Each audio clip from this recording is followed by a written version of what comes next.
Hello and welcome back to my channel. My name is Mariah and this is Woolen Words, my knitting podcast where I talk about all kinds of yarn and bookish things. As you can see, I have pink hair now. That is definitely not the norm for me, but I thought, why not? Let's try it. And so far, I'm really liking it. I also wanted to say a welcome and a huge thank you to all of my new subscribers. We are over 100 subscribers strong, which is just so cool, and I'm so happy to have all of you here, and thank you so much for watching. But let's get into this. So first things first, I actually don't have any finished objects. It has been a crazy busy few weeks, which I will get into a little bit later, but I just had no time to finish anything that I was working on. The other thing is I'm also working on a lot of large projects, which take a long time, so it's just a week where not a lot was finished, but I'm still working on stuff. So let's move into my works in progress. This first one you're probably sick of hearing about and hearing me talk about, but it is my hummingbird sweater. Right now I am working on the sleeve, and I want to say that I have made some pretty good progress. I will show you pretty close up, see if I can get in here for you guys. But I think I am about halfway, a little more than halfway done with this sleeve. I still have to do, the shaping and everything at the top, but with the sleeve portion, I believe I'm a little over halfway. Looks like it. But this has been a long time coming. I am still loving how it's turning out, and I'm so proud of this sweater. It is for my Nana, my mom's mom. She loves hummingbirds, and so I wanted to make this sweater for her. I had to hunt the internet for this pattern to be able to buy it, but all of the details can be found on my Ravelry project page, and I will just run through quickly what yarn I'm using. For this sweater, I am using a total of 6 yarns, and they are all the Brooklyn Tweed Pierre line. They're all fingering weight, 100% wool, and I have 6 colors. This one is Vintner, and it is just a classic brick red, almost maroon type of color. This is going to be the entire color of the sweater, the background color, the base color. And then I have the hummingbird colors. This one is called Aurora, and it is this beautiful tealy kind of color. Very, very beautiful. And for the other part of the hummingbird right now, I'm using this sea glass color, which is like a very, very pale green, and it goes really well with the other green that I have. These two colors will, or I guess the rest of the colors will be part of the hummingbirds, but I am going to go back with a duplicate stitch after I finish the sweater and add all of the details with these. So this will be one of the colors of like the belly of the bird, and this is Kaluna, I think, and it's this pretty purple color. To go next to that, also on the belly, is this royal blue color called Admiral. And then for the beak, I have this really rich dark purple called Cobbler. And those are the colors that I am using for my hummingbird sweater. This is the first sleeve that I am doing, and I still will have one more sleeve, and then I can put it all together and do all of the finishing details. I am very excited to keep working on this. There's literally no pressure to finish this. It's just something that I'm doing as a surprise for my Nana. So whenever it happens to be done is going to be perfect. Okay, are you ready? If you are new here, you might not understand my excitement for this next project, but let me tell you, I have been excited to make this since September of 2022. Last September, I went to the DFW Fiber Fest, and I discovered this yarn, and I instantly fell in love with it, and I knew exactly what I wanted to do with it. I visited a booth by Destination Yarn, and she was so nice and so wonderful. But I saw this beautiful poncho that she had in her booth, and it was this beautiful gradient of like gray to green back to gray, and I was like, this is such a beautiful pattern. Like, what pattern is this? And she was like, oh well, this is the Soundstone poncho and it's made with my Scotland collection of yarn. Let me write it down for you. So she wrote down the name and gave that to me, and she was like, you need 4 colors to transition to like fade into each other. And I was like, oh, I need to keep that in mind because I really want to make that, but I don't want gray and green. That's just not really my color combination, And I like having something that's not exactly like the original a lot of times. You see something and you're like, that's beautiful, but I want it in a different color. And so I was like, I need to look for 4 colors. So I was walking around, and she has beautiful yarn. Let me just say, all of her collections are amazing and so well done. They do a great job over there. So I kept looking, and then I saw her show colorway, and it was based off of Texas being the DFW Fiber Fest. And she has 5 colors in the collection, but these 4 were just perfect in my mind for this. And so she helped me make sure I get enough, and I was like, I know exactly what I'm doing.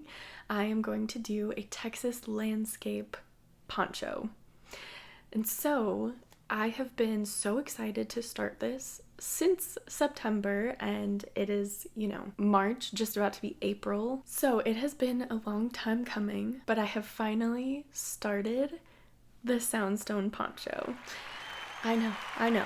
Thank you.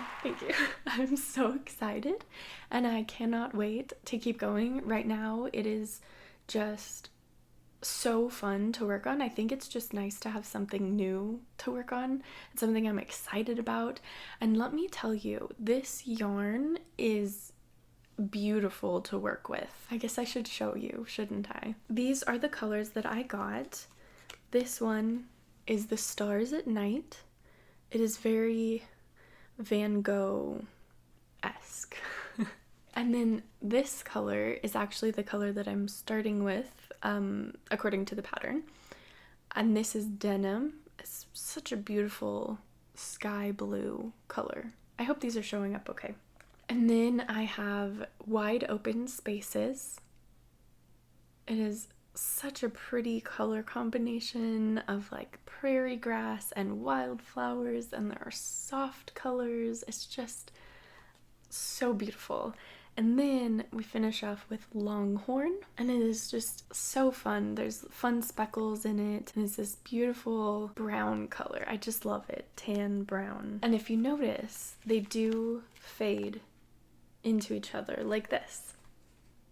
So the poncho is going to be like this, if you can imagine.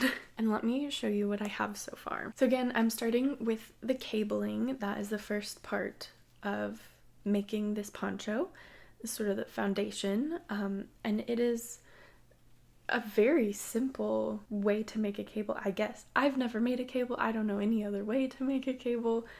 But it is so pretty. It's turning out so well.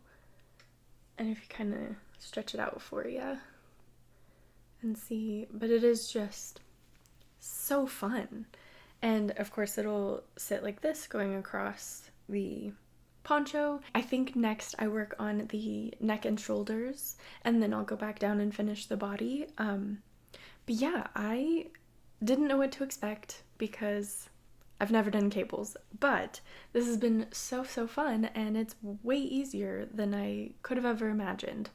Definitely way easier than learning to do the color work for my sweater. I even have this cute little stitch marker. Oh, there's a hair. I even got this cute stitch marker. It is a cactus. I thought it was perfect to go with a Texas landscape theme. And like I said, this yarn is just magnificent to work with. It doesn't split. It is so squishy. It is DK weight. I forgot to say that, but you probably saw it on the label.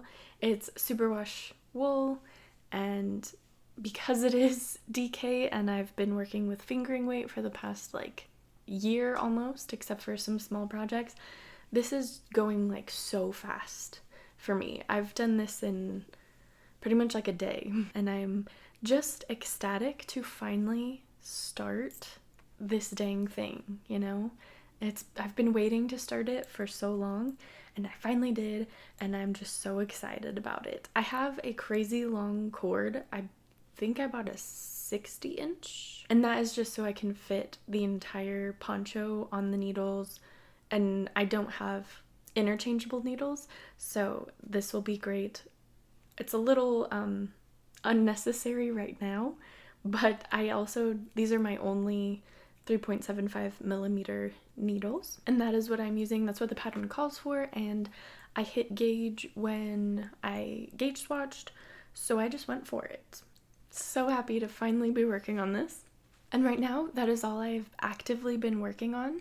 I have some other projects that I've kind of hibernated for a little bit. I have some socks that I was working on, but I just kind of lost interest, I guess. I don't know. Now we are going on to acquisitions, and I just have one, but I wanted to show you guys because I'm excited for this. I bought some yarn. This is the Lion Brand Mandala.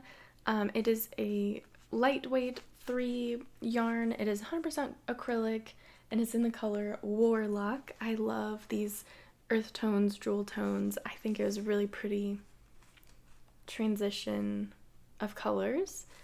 And I wanted to make a pattern called the Fern Crop Top. And this was my only acquisition, so let's just talk about my goals and intentions next.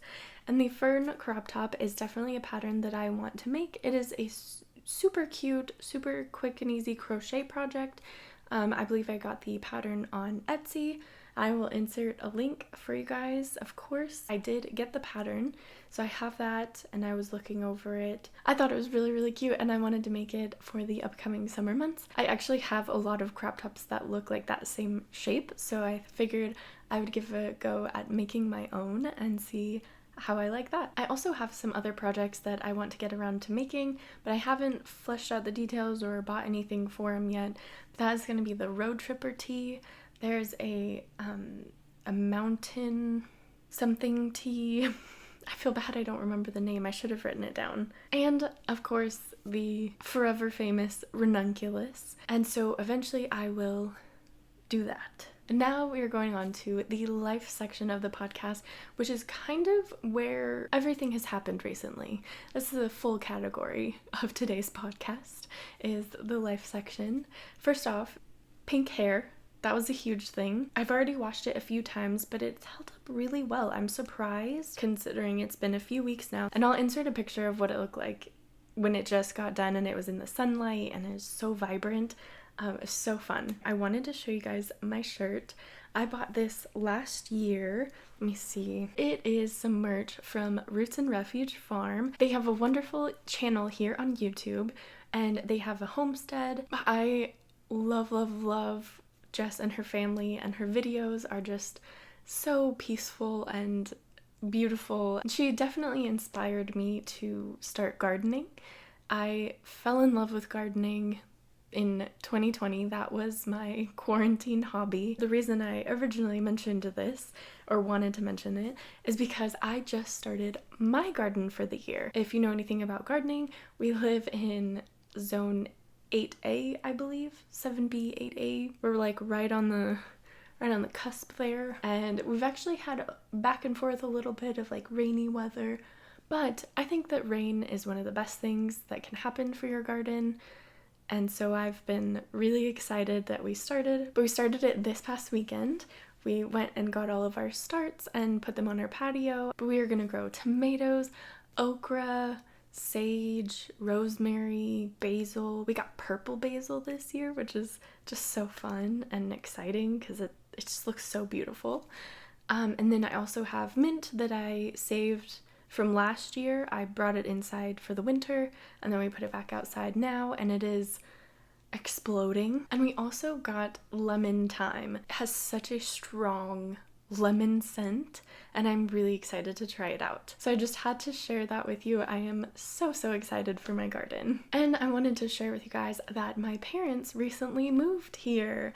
So that has been very exciting and has been why we have been so busy the last few weeks, and I haven't done quite as much knitting as I was expecting to, but that's okay. I'm very excited for them. They bought a house.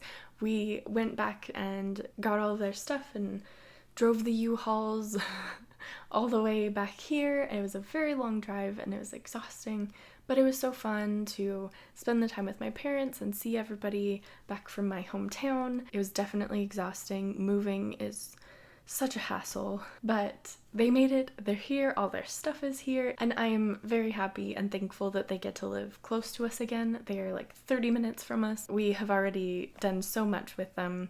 We went to a rodeo, we've gone to lots of restaurants. It's just been a fun time. And again, I am very grateful that you are here as well.